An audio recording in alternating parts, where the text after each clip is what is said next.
Okay, in this video we're going to look at different correlations that we might get from our data.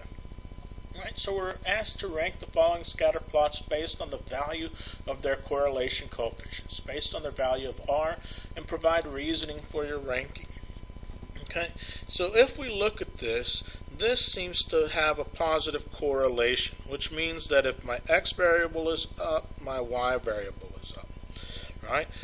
This one over here doesn't seem to have much correlation, right? Over here we seem to have a positive correlation, right? X variable up, Y variable up. Over here we seem to kind of have, right, if we look at what that line looks like, it looks to have a negative slope. And over here we look to have a negative slope that's a lot more in line, right? So different ways you can think about this. So if I was going to rank them based on the value of their correlation coefficient, and I was going to say I'm going to go from, right, least magnitude to greatest magnitude, right?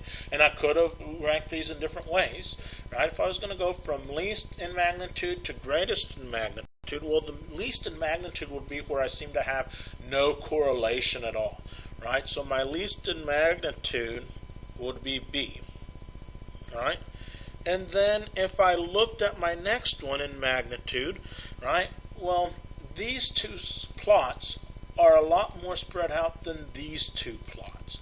So I might say, right, between these two, this is more spread out than this one. So I might say that then D, right, and then C, right? While this has a negative correlation, this has a positive correlation.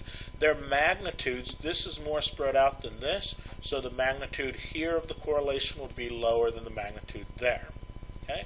Then over here we have positive and negative, and if we looked at this data compared to this data, right, that this data seems to be a little bit tighter than this data. So we might say that then I would have E and then I would have A.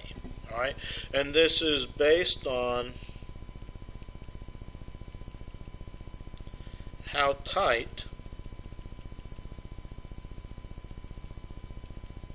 the data is. Right? So in other words,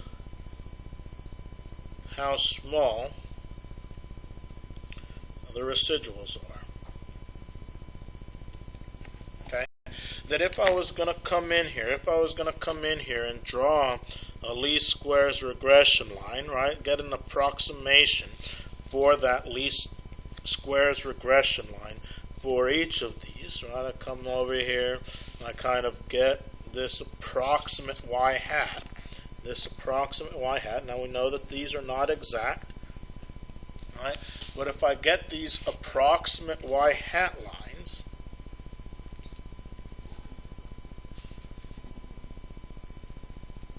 right, if I get these approximate y hat lines, well, it seems like here we're fairly tight and fairly close. Here we're fairly tight and fairly close. Here we're obviously more spread out. And this one, right, we would seem to have, right, almost a horizontal correlation line, which would mean no correlation.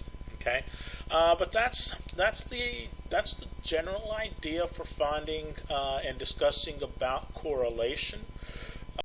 It's very important that you understand that conceptually. If you have questions, please make sure that you ask them so that you can get the concepts and ideas clarified.